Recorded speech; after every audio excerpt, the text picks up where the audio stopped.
a lot of almost all of these stories are really, really short, and they're not like poetry, but they're similar to it in that they are short, and mostly short. And when poets, I've always thought it was really sad, because when poets read, they'll read a great poem and nobody claps, because they're waiting to the end of the reading to do it the way you would do it with prose. And it's okay if you clap after I read it. It's okay. I don't want you to feel like it's rude or it interrupts me or anything like that. It's all good. So this is the launch for the book, and that's usually means that it's the first day that you're able to get it. It's, you can get it if you in some nefarious ways prior to this, but it's called a launch, and I've always felt that's a big word for the first day that a book comes out, especially like a little book like that. It would perish in a launch. So we could call it an introduction of the book, or an embarkation. I feel like that's more gentle and like going into the world, and then disappearing over the horizon and never heard from again. I mean, even kickoff is better than launch. So this is the kickoff for the book.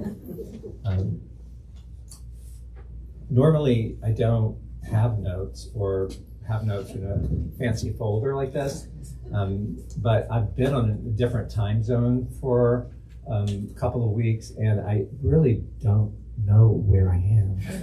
I don't know. Somebody will tell me at some point. But I have some notes which I might look at, and I apologize for that, but I don't want to forget what I'm saying.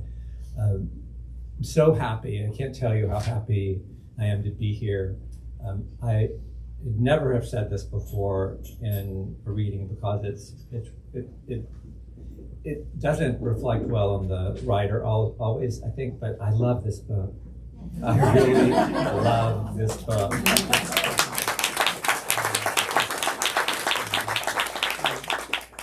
It's a beautiful book. I mean, you don't get tape on all of yours like it's on mine, but it's beautiful. Today's a special day.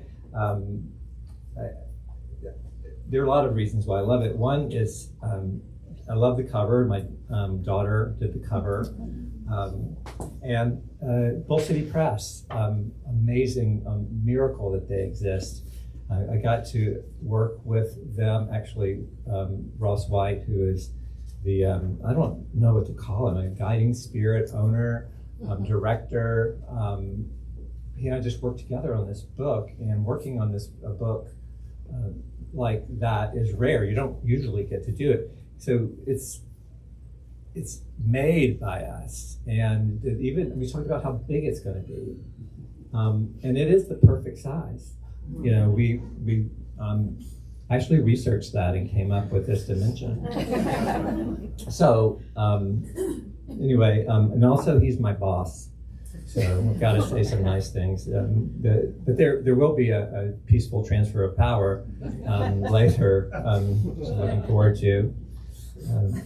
So yeah, why write these little stories? I've always felt that the writer's job is to affect a reader in some way, to move them, not in necessarily really really big ways, but just a little bit. And I've wondered sometimes why we have to write a 300-page long book to do that.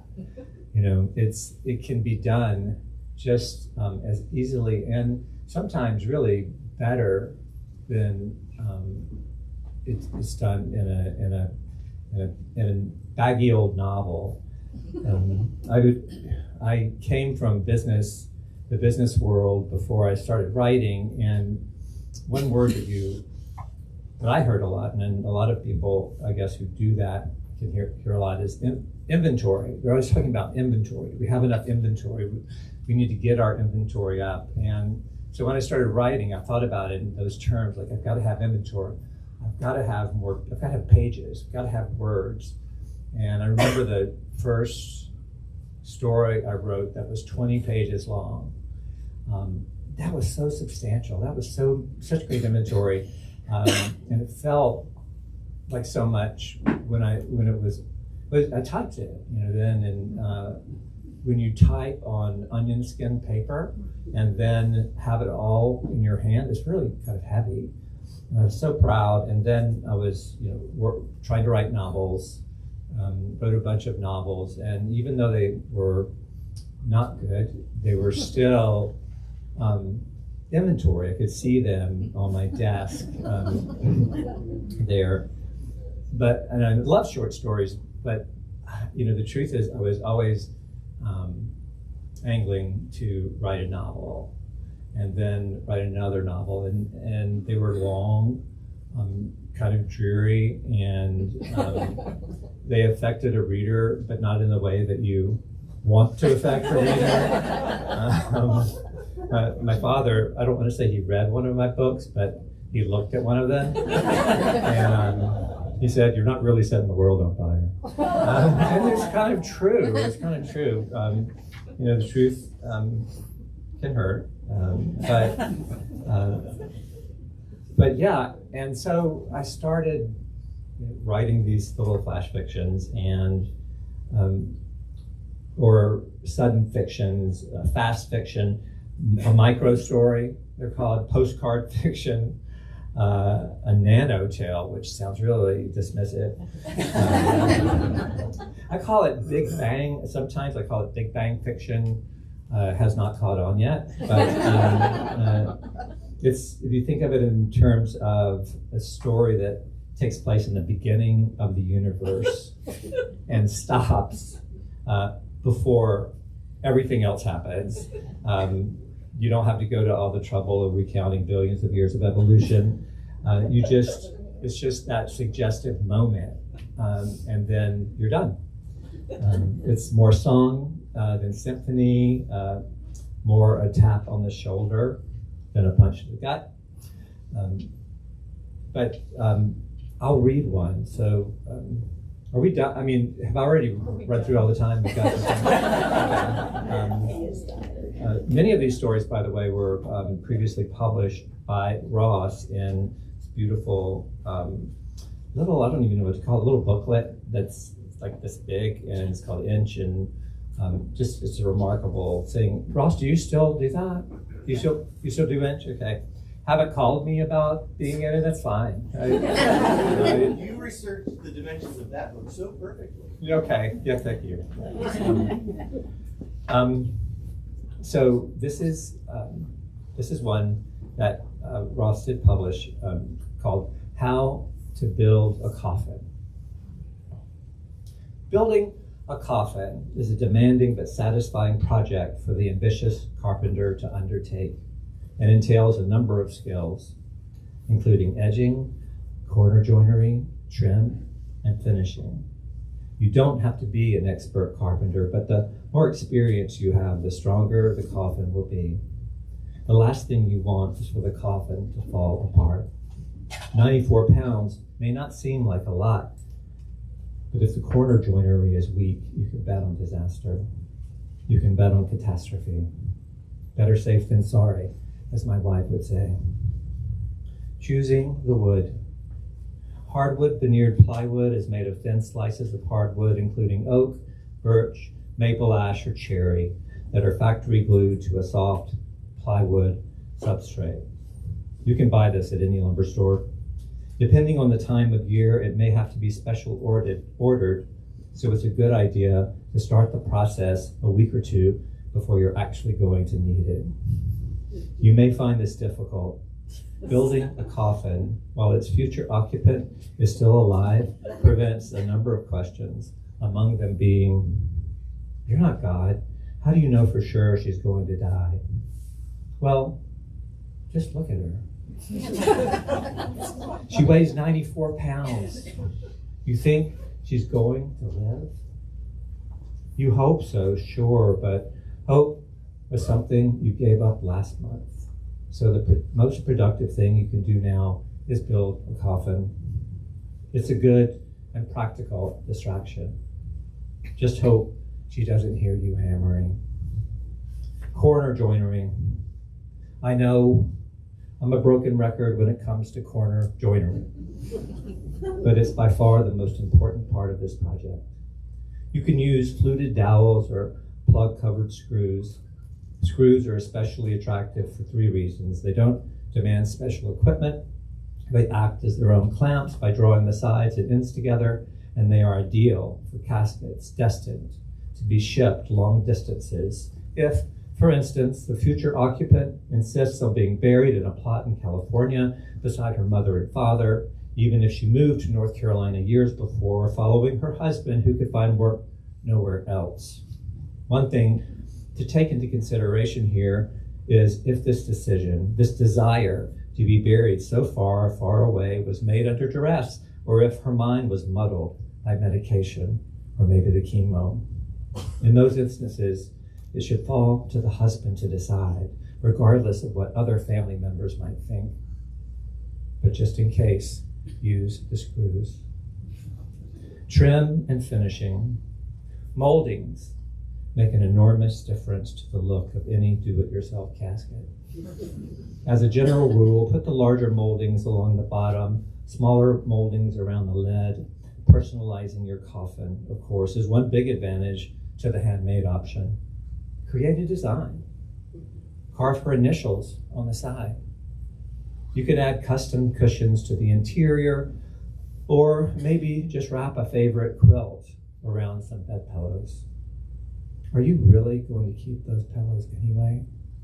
They're covered in hair, her hair as brown as it was the day you met her. What kind of life would that be, especially if you fulfill her last request, which is to remarry? The new wife can't be expected to sleep with that quilt, those pillows, in that bed. Not that you have plans to remarry, but who knows? Things might change.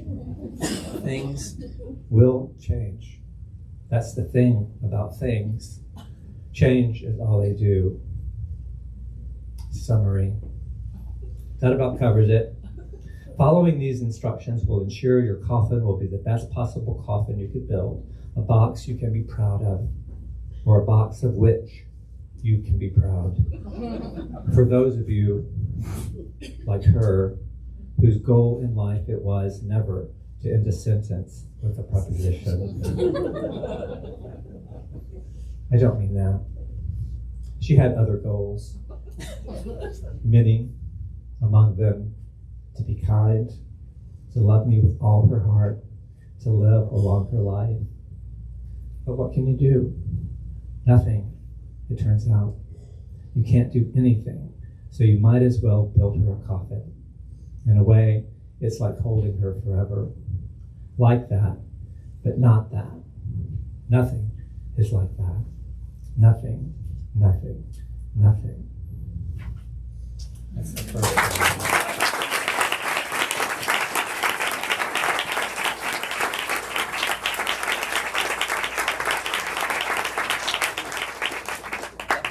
That was great. The applause was wonderful. Maybe too long for these little short stories. It's funny when I read that, I don't know if you could tell, but my voice shakes towards the end of it. It's so weird.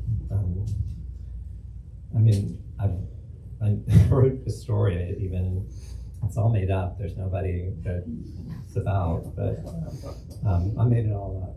Yeah, I don't know if that was clear in the story. I made all of these up. It's crazy. I'm feeling all good. I'm feeling it. So I'm going to read another, and then I have a special guest. Let's see which one I want to read. I've marked a bunch, but I think I'm going to read one that I've decided to read right now that I didn't even have marked. It's called Neighbor. I remember the old man perched in his second-story window, milky behind the wavy glass, glaring at all of us kids like we were the mice and he was the hungry hawk. We played in his yard sometimes. I never met him. I thought, in my nightmares, that one day he'd pitch himself through the window and grab one of us, hold us in his arms until we crumbled, sucking our life out through his withered chicken skin body and dragging himself back inside, appearing at the window again, waiting for another one of us to drift into his gaze, living forever. He didn't live forever, though. One day he died. It happens the way it happens when you're young, on a different plane, like clouds. I just remember wearing the coat and tie I never wore, and the shoes so tight my toes bled, and a church we never went to, surrounded by the smell of the strange and the old. We went back to his house after, and I went inside for the first time. His ancient wife shivered in a big green chair on an oriental rug, not even crying. I think she was all dried up. I ate a little sandwich, then I went outside to see if he was still there at the window, and he was. I knew he would be. He waved, all friendly now, and I waved back. I don't know why. My throat felt strangled, my eyes so dry I thought they'd crack. Then he disappeared, fading back into the dark, and I never saw him there again. I didn't tell anybody. How could I? I didn't know what it meant or what it could mean, because even though I was young, I knew I didn't believe in anything. I told my wife about it, though, 20 years later. We were in bed in the dark, just married, our lives ahead of us, so far ahead we couldn't even see them from where we were. I wanted to tell her everything, though, everything about me, and so I did, and part of the everything was this. It had stayed with me all these years. The story scared her, of course, but not the way it had scared me. I asked her what she thought it meant. It means you'll be a ghost one day, she said, and so will I. And she cried as if this were the first time it had ever occurred to her, because she never wanted to think that even this, all of this, our brand new world together, the love so big we almost couldn't bear it, wasn't going to last. It means I won't be with you forever, she said. And she was right. Yeah.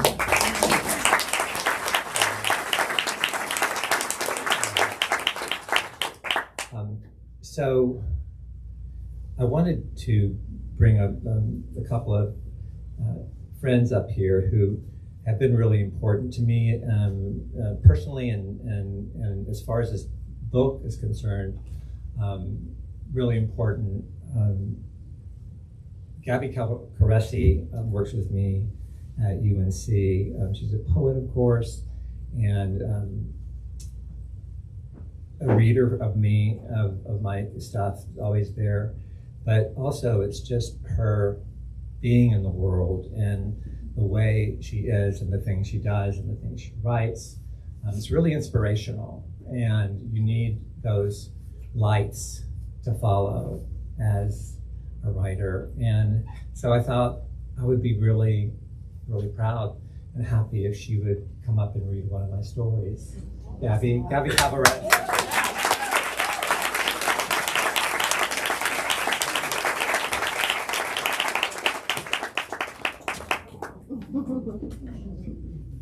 I love you. I love you.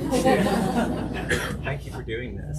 I mean, thank you for asking. I can't even get over it. Wow. Wow. Remember the time I fell and then I owned Flyleaf?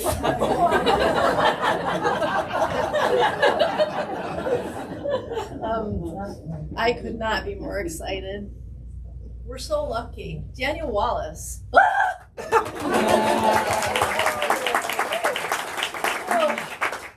This is called snow.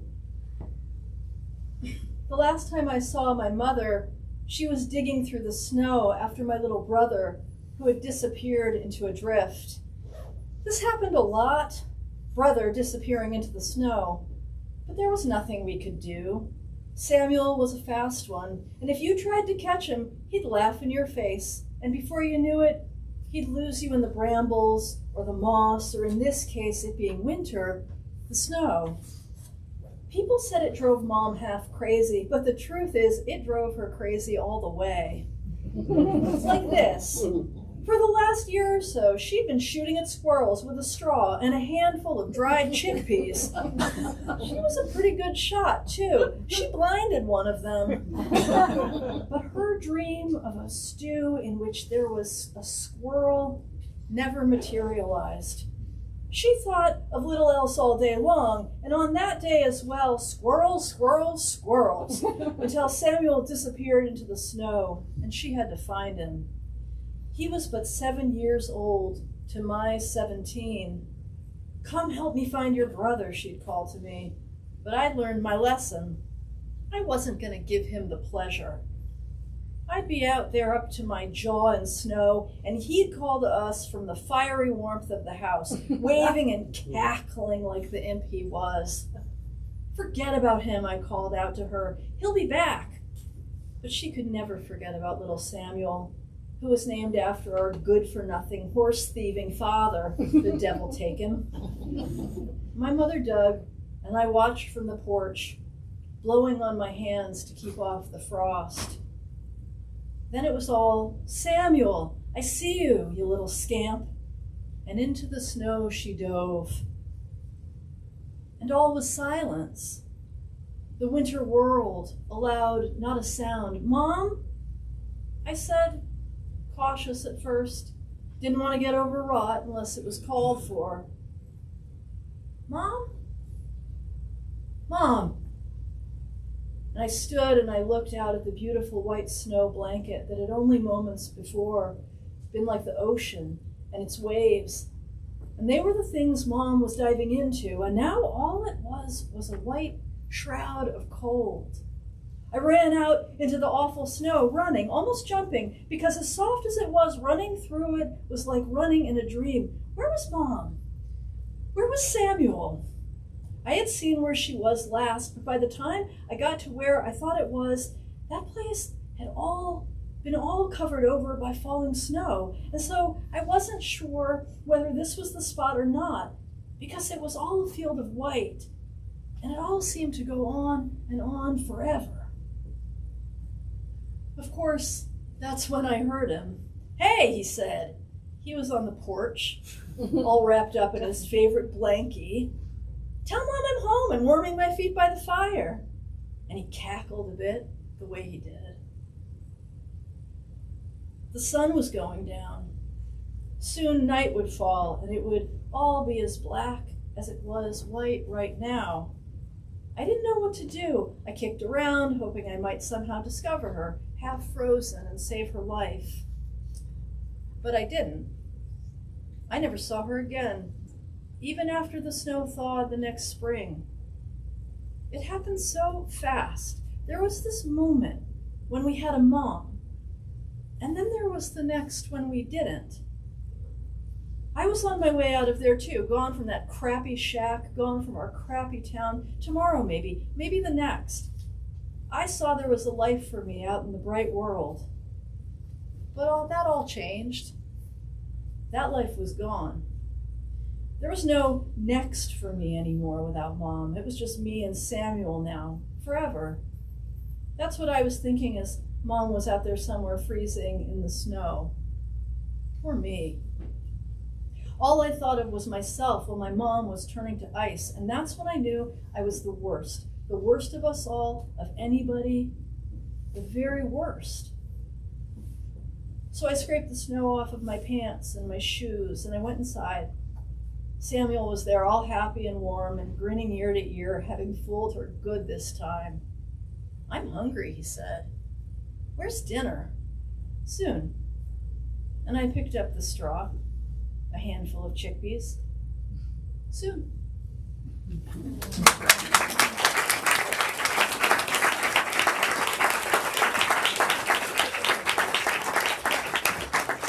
So awesome. I wish I'd had her read all of them. Thank you so much, Kathy. I really appreciate it. The next person I want to bring up is Misha Marin. She has been a huge supporter of this book and a presence in my life and a presence in the whole life of the writing community here in Chapel Hill in Durham. She is endlessly devoting herself to celebrating all of us, as opposed to people like me who just celebrate myself. And I don't know, and she also writes incredible novels. How she does it all at the same time, I don't know, but I would love it if she would come up and read a little story from the book. Misha.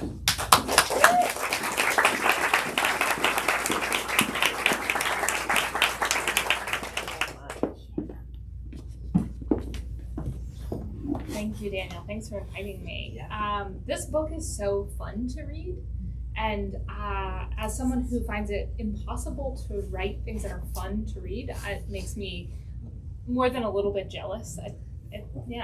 As I was reading this book, one of the images that came to mind for me was like picking up seashells. It's like you pick up one and it's beautiful, and you think that you won't find another one that's that beautiful. But then you walk a little bit further and you pick up another one and it's different but just as beautiful. And then you have this whole collection of them.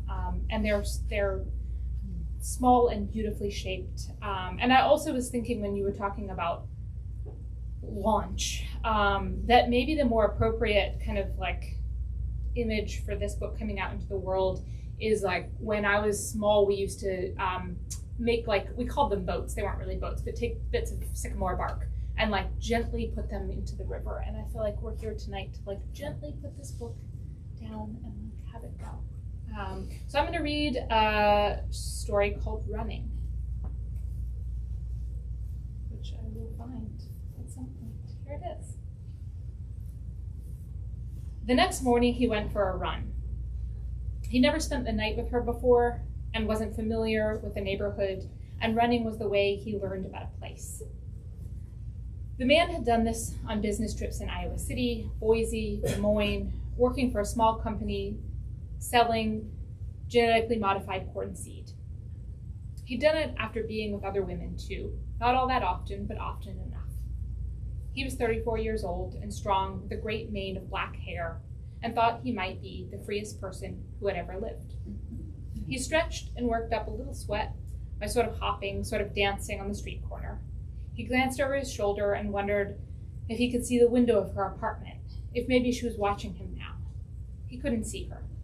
Then he took off. The first 2 blocks were all retail, jewelers and Chinese wholesale and flower shops and tobacconists. But after taking a right 3 blocks straight on, the crumbling city seemed to disappear behind him. Around him now were weed-choked lots, an abandoned home, cement blocks, and old car tires stacked in unsteady towers. Then he took a left down what appeared to be an alley. There was a dog there, a perfect, terrible monster of a dog, black and thick-shouldered. It seemed to be grinning with its sharp teeth bared as it approached tentatively at first, but then leaping, just missing the man's left arm. The monster growled in a low rumble. It lunged at him again and then again. It came so close the man could see its teeth, its dark pink gums, and he drew back a step and another.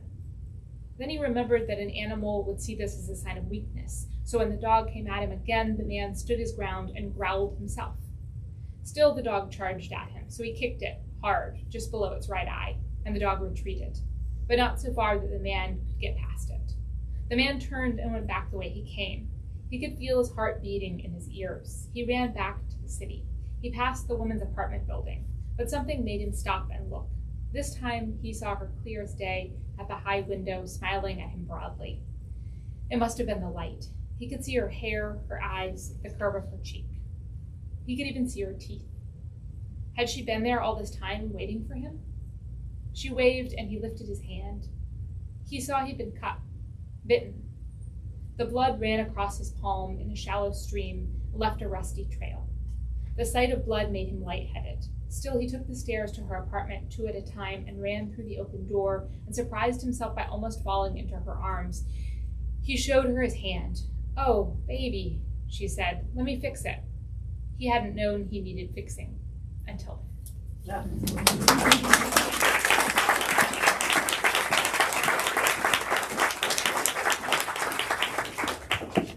Can somebody tell me what time it is? 6:40. 6:40? Ah, all right. I was going to read some more, but I don't think I can. I don't think it's legal. Okay, I shouldn't read anymore, should I? Well, I'll read one. All right, this will be really, really quick. Seriously. This is a story I wrote a while ago, and it was before I met my wife, whose name is Laura. Just that little preface is important. It kind of makes the story even better. So the name of this story is Laura Linda Sweetie Pie. She went crazy briefly in the fall and tried to kill him. He wrote a story about it. In the story, her name was Maureen, and instead of putting little pieces of gravel in the chocolate cake she was making for him, he had her put little pieces of gravel and glass in a strawberry tart. Nice touch, he thought, the glass glinting in the bright kitchen light. She recovered just as the story was appearing in a magazine, and she read it and sued him. He wrote about that too, finishing a short piece before the trial itself was over. In that story, he wasn't an author and she wasn't formally crazy, but everything else was just about the same. In the writing, he was somehow able to eke out a happy ending, with her actually dropping the suit and coming back to him. He had his lawyer send her a copy, and when she read it, against the advice of her own counsel, she was moved.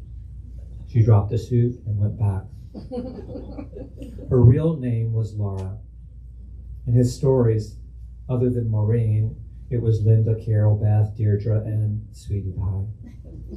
In one story, she went nameless, and in the novel, her name was Emma Fairchild.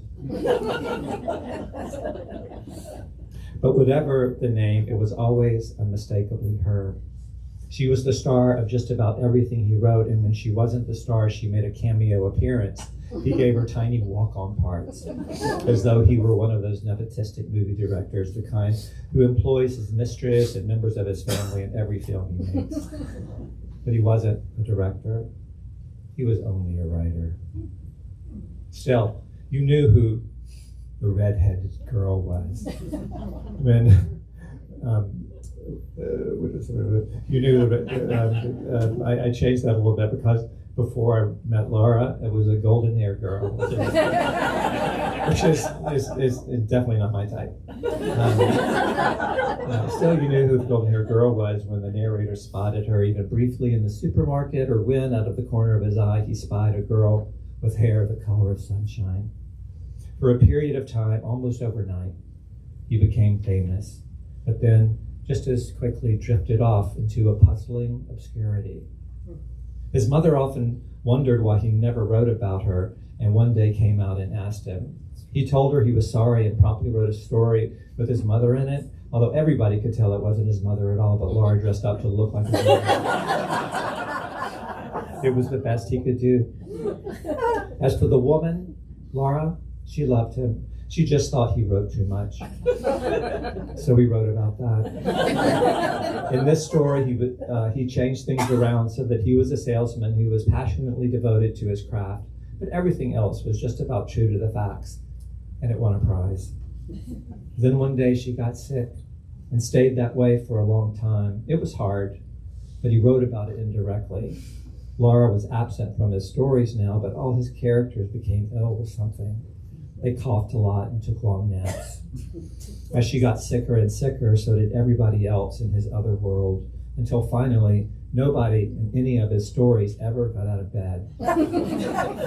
They were a bedridden lot, and his stories were very dull.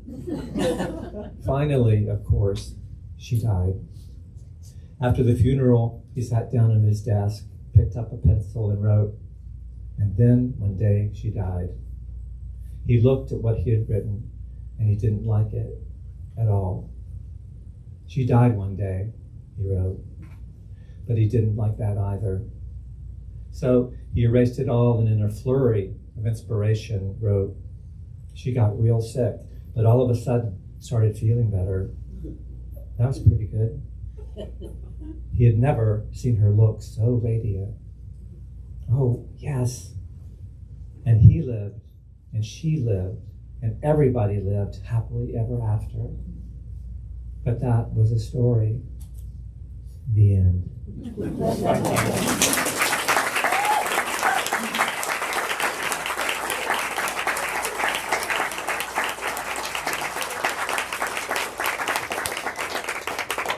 Thank you so much. Are there any questions?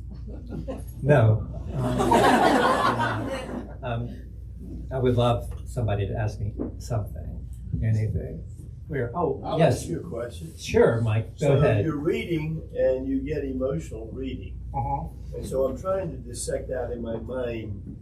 You wrote something from scratch and it was so poignant that it made you emotional. Or there's a touchstone somewhere in each of those things, or most of those things. I'm predicting that a lot of those things have been around semi-constructed in your head for a long time. Is that right or wrong? And tell me about how you wrote something that was so moving. You made me cry. I think that call this fiction, and it is fiction, but there's nothing that a writer does on the page that is not reflective in some way of who they are and their experience in the world, even if they don't know that it is while they're writing it, even if it's completely different from anything they are or have seemed to have directly experienced. So, like all of us, we've experienced death. And I think those are the times when I get moved the most, because I think wrapped up in that is the experience of death, of friends, family dying. And so it's not necessarily the thing itself, but the experience of a life that it comes to the page. Have some of these stories been in your brain a long time? You've collected little bits and pieces? Yeah, a little, yeah. Lines, little lines. I have lots of first lines that I think, oh, this would be a good flash, because it's, when you get in and when you get out, those are the two things. If you're going to do one, the first part later and the second part before it ends. And so, but first lines are so important. So I definitely have those.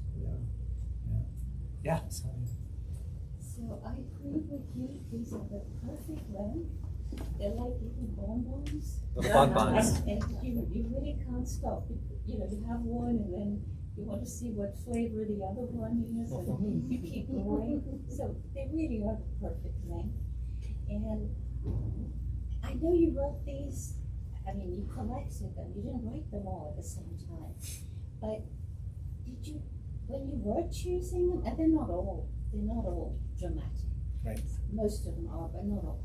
When you were choosing them, did you look for a particular state of mind, which perhaps was a little darker, a little more exercising of demons, because I think one of the things we do when we write about death is sort of what we fear, and by writing about it, Yeah. it's a little way of exercising a demon. Although I know you, in your personal life you've had sad experiences too. So did you pick them deliberately? Did you feel, oh, this will work with that?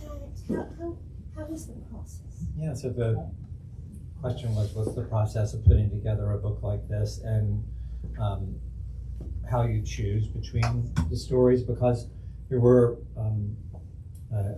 other stories that we could have put in it.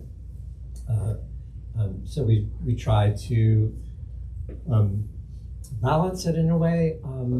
There some stories, as you can tell, are darker than others.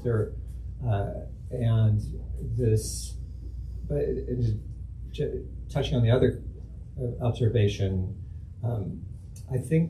I don't think about it as an exorcism of this experience, and that implies that you want it to go away, and I don't want it to go away. I always want to feel it. In fact, as people who have experienced it, there's this sense of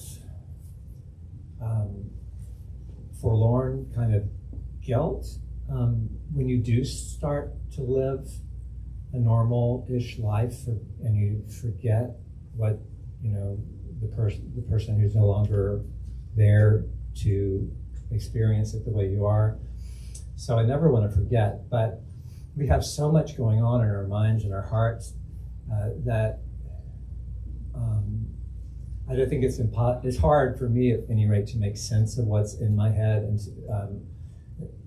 other than editing my head on the page and using specific words that bring, that at least in part, make it comprehensible, some part of it comprehensible, because it's not, for me, if I don't put it down on the page, it's not comprehensible at all. Abby. That was wonderful. Thank you. You're such a great writer, and one of the reasons, your ability to, we're all like laughing and crying and scared and all these things all at once. One of the things that I am so struck by, maybe it's why like poetry is something that interests both of us, is as I read over through all of your books, it seems to me that your understanding of your sentence, the way you build a sentence, your localized grammar has become more and more layered, more and more, so it sounds more and more like you, each one is does that make sense? It's wonderful. I think that's something that, at least when I was a young writer, I didn't think about so much, the kind of evolution of just the way I make sentences. And I'm wondering if that's something you notice about your own work, just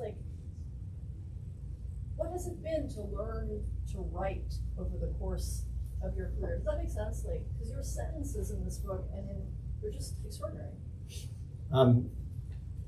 Obviously, to answer that question in full, it would take much longer than we have here. Because the process of learning to write is everything that I've done, really.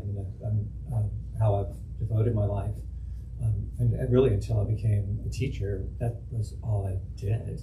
So, the sentences have somehow always been the most important element of writing to me. Just not even story, but this one sentence after another, each of them as strong as the one before it. And I think the process of writing a lot is it diminishes the distance between you and whatever tools you use to write, whether it's a piece of paper or computer, typewriter. That the goal is to make you one with it, and there's no thought. There's no thought. The expression happens on its own eventually, and that's what you're working toward. And earlier, someone who was in the signing line said that she was an aspiring writer, and I am an aspiring writer. We're all aspiring writers, and that getting that sentence down that sounds like you, as your poetry sounds like you. That's the thing. That's what you want, and it only happens, like getting into Carnegie Hall. Yeah. I'm curious, as somebody who sort of can't help myself but habitually go on and on and on when I write. Like, how many of these stories started out as much longer stories, and you just sort of like, at some point, we're like, no, it's better at 2 pages. I don't think any of them started. I don't think any of these stories started as longer stories. There was one that was drawn from a character in a novel, Extraordinary Adventures, who in the first draft, he had a dog. And in the second draft, I said, he doesn't have a dog. And I took the dog out. But then I used the dog in a story. And I used him in the story, too. It's never named, but I took him and the dog, and I made this little story out of it. It wasn't in the novel, or in that first draft of the novel. So I never know, really, when I sit down, what a thing is going to become. I never sit down and say, I'm going to write a flash fiction or a story or a novel. But stories have become novels, thinking that, I'm going to just write a story. I mean, because that's what you usually do. As a fiction writer, you can't write 100 novels, you can write 100 stories. So it just happens. And it's happened a couple of times that I just start writing, and I just keep going. But if you ask me to write a novel, I could not do that. I think the idea of writing a novel is impossible. Who can do that? It's impossible. I never could do that. I could never write a novel. But things happen. Things happen. Yeah. So many of the stories take you into a moment and where something either happens or doesn't happen, and then the story's over. So is there going to be a sequel? That's such a great idea. How to ruin a story. I think that'd be awesome. Yeah. No. I think you have time for one more question. Yeah. I'm curious, as you kind of recounted your own experiences with writing and becoming a writer, and how it's kind of a ever-changing path, how you've, and throughout your career as a teacher, how you've translated that to teaching others. I feel like when I think of creative writing, it's a difficult thing to tangibly teach because it is such an individual experience, and it's kind of just leading students to their own voice. And as someone who's taken your class, I'd love to hear, how that looks for you, maybe more internally or in practice. That's a big responsibility to take on, and how that looks for you. So Ellie took my class last semester, and it is, as we all know, having your students come through reading is really moving. It is. It's like, you didn't stop, you didn't completely stop. It's writing is, the teaching of writing necessarily is subjective. There are other great teachers would teach the class completely differently, and all I have is my own experience to share with you. But I feel like that's the most important thing that you can share with somebody else, is this give you the process by which you wrote your own work. You have, like, everybody in our program are working writers. They're doing the things that they want their students to do, and that, I think, is the best thing about it. You don't get that everywhere, right? So yeah, I think that is again, it is kind of self-absorbed because I in a way, I love talking about myself. I love talking about things, but I do. This experience that I've had all by myself in a room for decades, I can go, every day, and this really in an adjacent sort of way share with you, which.